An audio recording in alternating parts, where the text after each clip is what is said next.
Bonjour à tous, alors aujourd'hui je vais vous montrer tous les leurres que je vais utiliser pour les pêches un petit peu plus lentes. Donc ça va être principalement des leurres souples, des pêches un peu à gratter ou bien alors du linéaire. Le premier montage que je vais vous montrer, c'est sur un ProShad 14 cm. C'est un leurre qui n'est pas tellement utilisé pour le sandre, moi je l'utilise principalement pour le sandre et aussi un petit peu pour la perche. Donc ce que je vais comme montage, c'est tout simplement un émerillon, deux anneaux brisés, une tête plombée screw de chez Fox. Donc c'est une tête plombée comme ça, screw, c'est simple. On peut visser son leurre, on peut facilement changer de leurre, mettre un autre coloris si on a envie ou pas, ou les prémonter à l'avance. Ça c'est comme chacun veut. Et donc c'est simplement deux anneaux brisés et un émerillon. On met juste comme ça, c'est suffisant. On le repique sur le dos du leurre, c'est toujours piqué sur le dos, parce que je vais quand même pêcher dans les endroits où c'est un peu encombré. Donc voilà, j'ai mon triple qui est au-dessus. Ça va être pour les pêches qui sont essentiellement en linéaire. Donc les pêches où je vais, c'est vraiment du linéaire pur, régulier, décollé du fond. C'est uniquement pour ces pêches-là que je vais utiliser. Pour les pêches où je vais aller taper sur le fond, je préfère pas mettre un triple. Mais ça a plusieurs avantages. Première chose, on rate moins de poissons, on a quand même un triple en tête. Deuxième chose, le leurre est beaucoup plus souple. Quand le poisson prend le leurre, même qu'il le plie dans sa gueule, on a beaucoup plus de chances de le piquer qu'avec un hameçon simple. Ou ce qui peut arriver, c'est ceci. Ce qui peut arriver de temps en temps avec le leurre, c'est le poisson qui plie le leurre et qui vient repiquer le leurre sur l'hameçon. Et là, du coup, on a un ferrage qui est vachement moins efficace, évidemment. Et donc, avec le ProShad, qui est un plastique qui est quand même un peu rigide, quand il est piqué, si ça revient et que ça se pique sur l'hameçon simple, on a vraiment, le ferrage n'est pas extraordinaire. Sur le centre, ça arrive quand même de temps en temps. Donc, ça évite de rater des poissons. Avec le triple, on a quand même une meilleure prise. Ça ne blesse pas beaucoup plus le poisson. Comme vous voyez, le triple, il est vraiment en tête. Il y a un émerillon, deux anneaux brisés. Ce n'est pas un stinger qui est en queue et que le poisson va avoir dans les branchies. C'est un super montage, super souple, à essayer absolument. Ensuite, évidemment, il y a le Slick Shad que je vais utiliser pour les pêches, soit pour les pêches hivernales plus lentes, soit pour les pêches en été un peu plus lentes, ou même les pêches rapides aussi, c'est un peu le leurre à tout faire, pour toutes les conditions, linéaire, pêche un peu moins linéaire en dents de scie, traction, vraiment le leurre à tout faire, on ne le présente plus.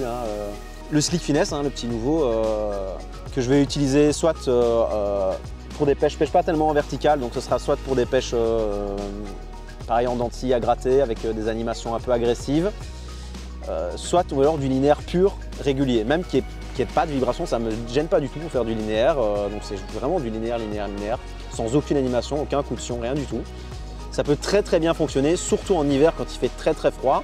En été aussi, ça fonctionne, encore qu'en été, j'aime bien l'animer de manière un peu agressive.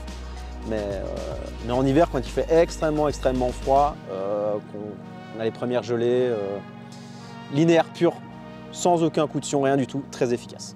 On prend des sacrées cartouches comme ça.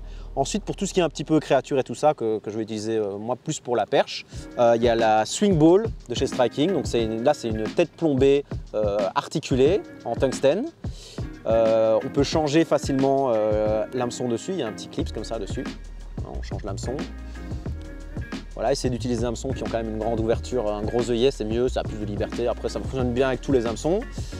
Là, j'ai une Rage Baby Craw que je vais utiliser plus sur les pêches à gratter, etc., avec des peaux sur le fond. Le fait que ce soit une TP articulée, pour moi, ça améliore vraiment la nage. Ça permet de se coincer un petit peu moins aussi dans tout ce qui est rochers, rocailles, etc. Voilà, super leurre pour ça. Pour les pêches à gratter, ultra efficace, que je vais utiliser le tube, le Coffee Tube de chez Striking. C'est un leurre qui n'est pas du tout utilisé, qui est pourtant tellement efficace. Le gros avantage du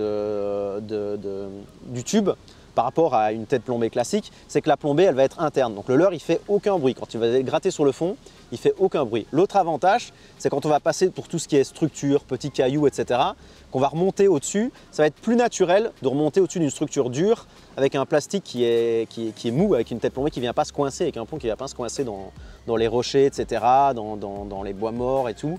C'est très naturel, ça fait aucun bruit, ultra efficace, surtout sur les endroits fort pêchés. Surtout ne pas sous-estimer ce leurre-là. Il est vraiment bien pour ces pêches-là. Ce que je rajoute pour avoir un montage qui est un peu plus, on va dire, sans accroc, c'est je prends un morceau de worm, vous prenez un de vos vieux worms que vous n'utilisez pas, coupez un morceau, vous le mettez devant sur la pointe de votre hameçon, et vous avez un leurre qui va passer quand même assez bien dans les rochers. C'est pas non plus complètement, vous allez quand même vous accrocher de temps en temps avec ça, mais ça aide quand même pas mal. Et voilà, donc tout ça c'est sur une TP interne hein, de chez Striking, hein, je vais vous la montrer. Hop, voilà, donc c'est des têtes plombées comme ceci, qui sont faites spécialement pour mettre à l'intérieur des tubes, voilà, qui sont vendus séparément et il suffit simplement de l'insérer dans le petit cul du tube là. Hop, on fait sortir l'anneau à la pointe ici. On peut repiquer un peu la pointe de l'hameçon, encore que ce n'est pas forcément nécessaire, pour qu'elle sorte un peu mieux ici. Voilà, je mets mon petit morceau de worm, ce que vous voulez, comme n'importe quel morceau de plastique, c'est suffisant. Et leurre ultra efficace, surtout pas sous-estimer, celui-là, c'est vraiment une tuerie. Un autre leurre que j'aime beaucoup aussi, c'est le rubber jig. On a le Bitsy Bug de chez Striking également. Ici, il y a une Baby Rage Crow en trailer, mais vous pouvez mettre ce que vous voulez comme trailer. Le jig est vraiment pas cher du tout. C'est un des jigs les moins chers, je crois que c'est 2 € le jig, un truc comme ça. C'est un des meilleurs rapports qualité-prix, je pense que vous trouverez. Et voilà, quand on en perd un, on pleure pas, surtout que les jigs, on va les pêcher dans des branches, dans des rochers, dans les herbiers, dans les endroits où on peut quand même de temps en temps en perdre, malgré qu'il y a une petite brosse. Donc voilà, un leurre que je vais pêcher aussi sur les pêches à gratter avec des pauses. Pas hésiter à faire des longues pauses sur le fond avec ça. Un super leurre aussi. Voilà pour ma sélection.